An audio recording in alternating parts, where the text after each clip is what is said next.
to help answer more parenting questions, pediatric concerns. And so I'm going to try and do a live video every day that I'm not rounding at the hospital. So I feel really lucky for my patients. I am able to go to the hospital and see them as newborns in the hospital each day when they're born. And so I do that most mornings. But if I don't have to round, then you're going to find me on here for what I've termed, well, I have to look and see what I called it, Parenting Daily Dose Live. I'm a little agnostic about that name. So if you have a much better name, I liked branding and naming things and everything like that. And so if you have a better name, then please feel free to suggest and I will happily change it. But I thought Parenting Daily Dose is about parenting. It's hopefully going to be as daily as possible. Dose because, doctor and all those sorts of things. And so this is just something new that I'm going to try, and I'm going to answer your questions. So I have some questions today. If you have a question, the easiest way, you can comment below and I'll try and look at them before I hop off. But if not, I'll check the comments after I'm done. And also, if you would like, if you go to, at the bottom here, it says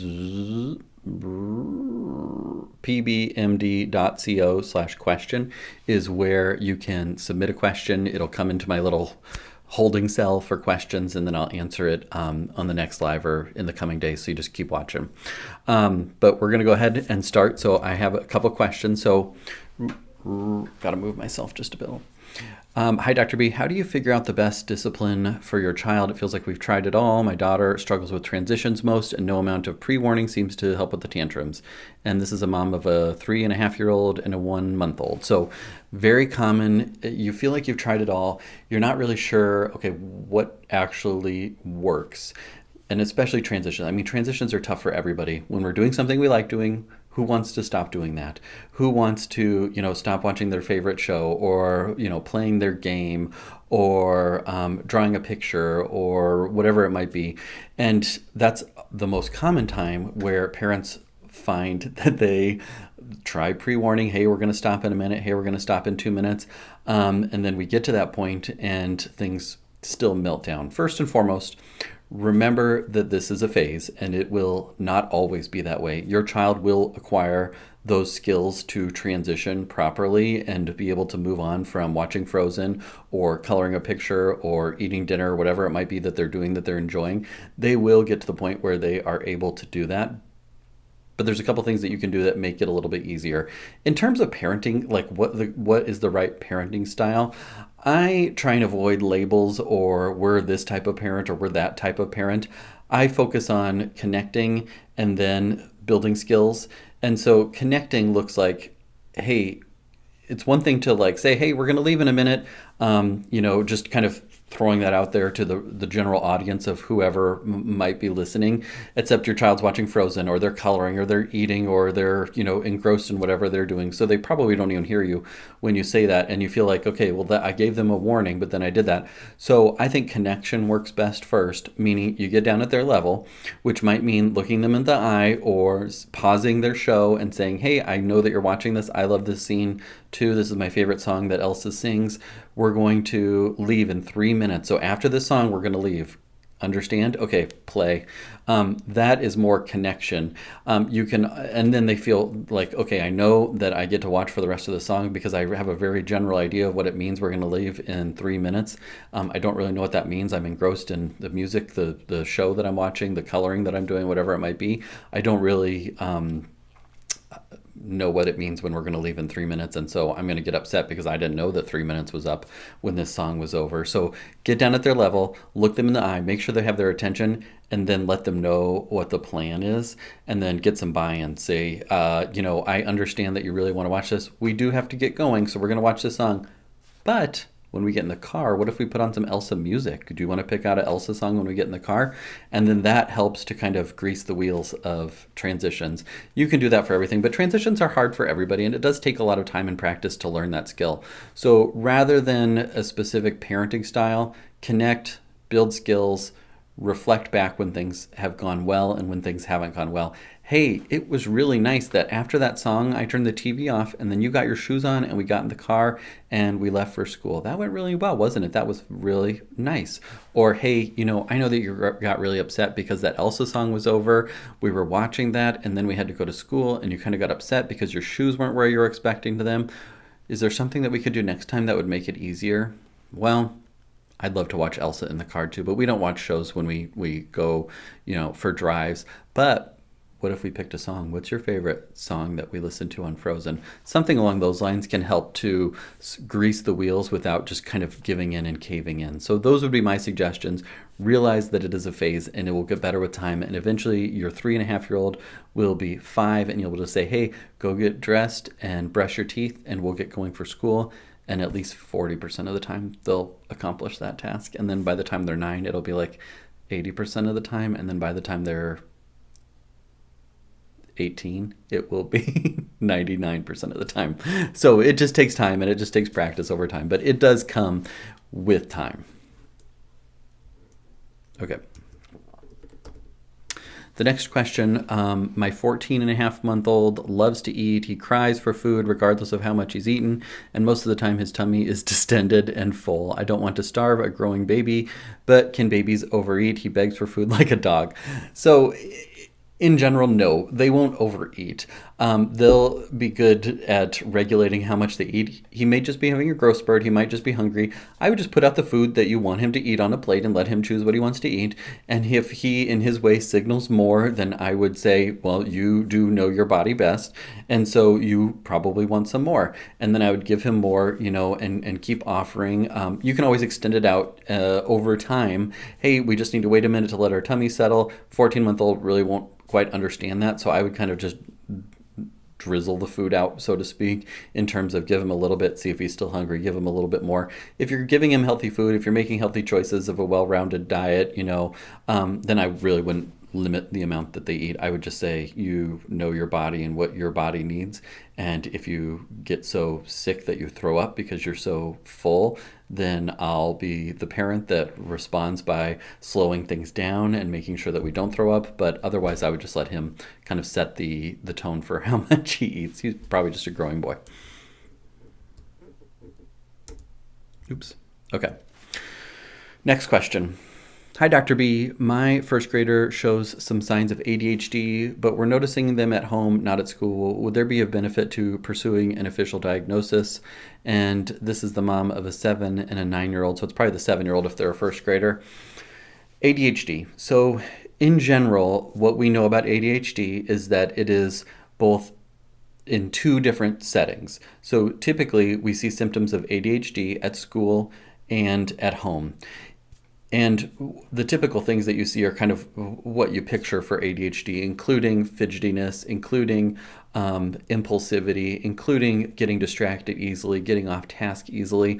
We have a whole symptom catalog that we kind of go through when we're entertaining the idea of ADHD to decide, okay, is this normal? Is this what we would expect for this age? Is it just a little bit outside of the normal and we can do some more interventions? Or is this way outside of what we would expect for a first grader, a third grader, an 8th grader? And we need to do a little bit more investigation of, is this the diagnosis that we're looking for and trying to figure out?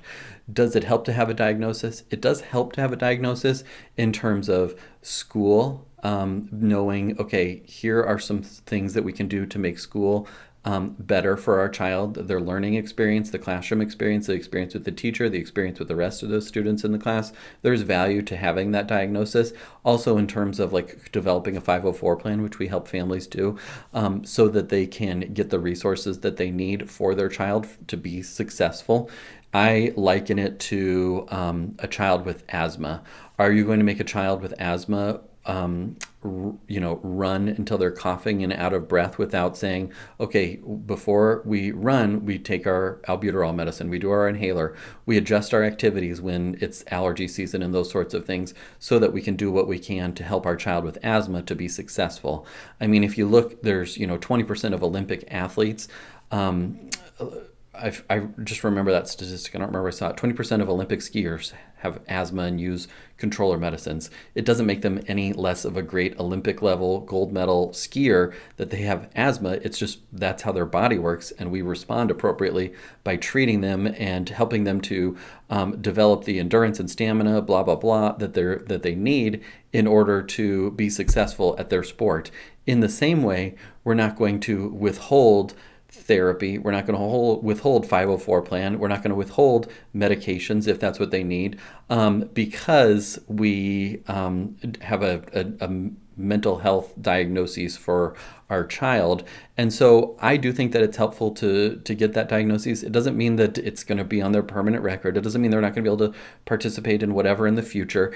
It's good to have those things and to get those things evaluated with your pediatrician so that you can get the proper support. And perhaps it's just some skills that we need to work on with our child.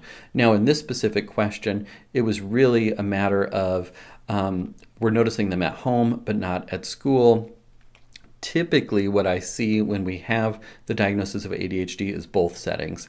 And if it's one setting and not the other setting, then you wonder if we just have some skills that we need to work on, both parent skills and child skills. Maybe we're asking too many tasks of them back to back to back. Can you brush your teeth, get your backpack on, get your shoes on, get your coat on, and get in the car? Sometimes I even forget some of those tasks as an adult.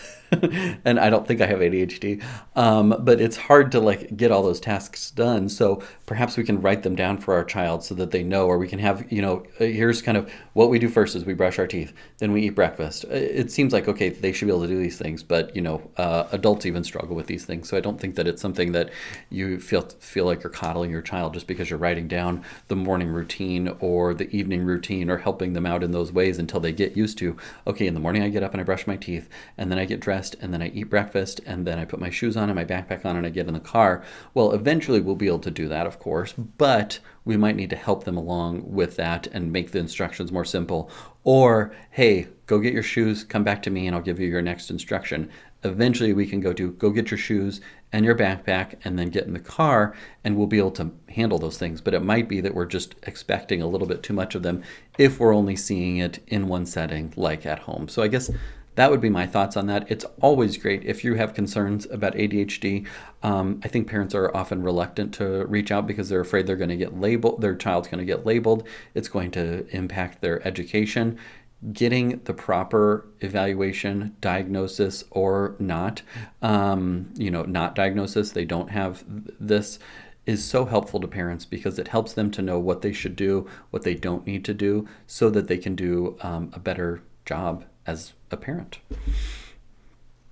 Okay, boom. Okay, so a question just came in. I'm going to see if I can figure out how to add this to broadcast. Oops, that looks a little bit rough. Okay, that'll be a tomorrow thing that we figure out how to do that. But I'm just going to read the question here. We have been having some, actually, I know what I can do. No, I'll just do that. I'm trying to get ahead of myself. We've been having some issues at home and at daycare with our 19-month-old hitting and scratching.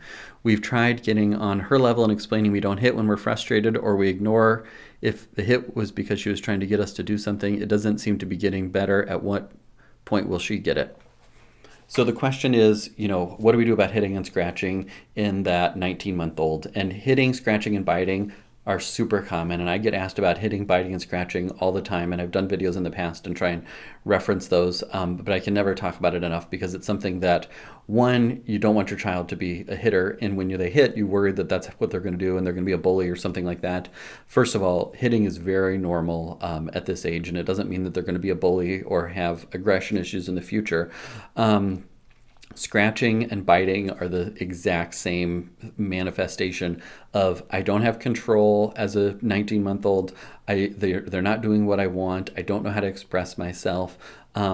This gets results. And things that get results get repeated. And things that get attention get repeated. So if you find that you react strongly when your child hits or bites you, which is normal, like who likes to be hit, bit, or scratched, if that gets attention, then that will perpetuate it.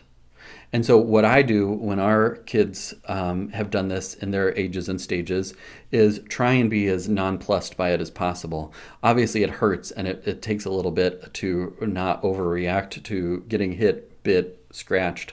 But we don't bite. And then I just try and set them down and withdraw attention a little bit from it. If it's a big attention, why would you hit me? Don't you love me? I'm your mother, I'm your father. We can't do that. You're going to get kicked out of daycare if you do that. If you just give them a bunch of attention, like they don't know what you're saying necessarily, but it gives them a bunch of attention, and we do things that get us attention. Kids do that, adults do that. I mean, everybody does things that get more attention.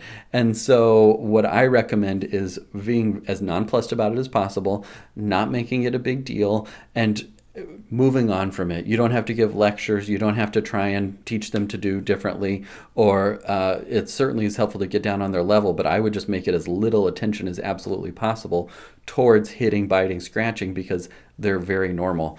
Children will do whatever gets attention, and they'll keep doing it.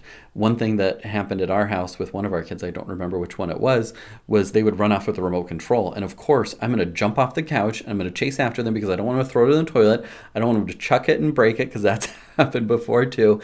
Everyone's going to be mad if they hit pause on the show, and then really everything hits the fan.